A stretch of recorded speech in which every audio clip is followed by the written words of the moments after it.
Jai Jagannath.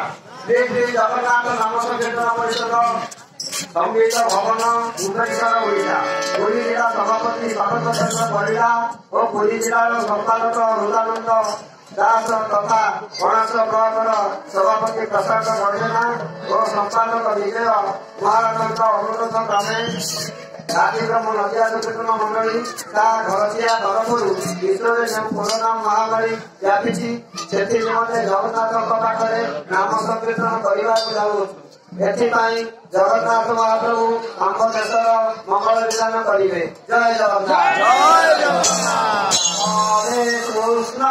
Hare Krishna Krishna Krishna Hare Hare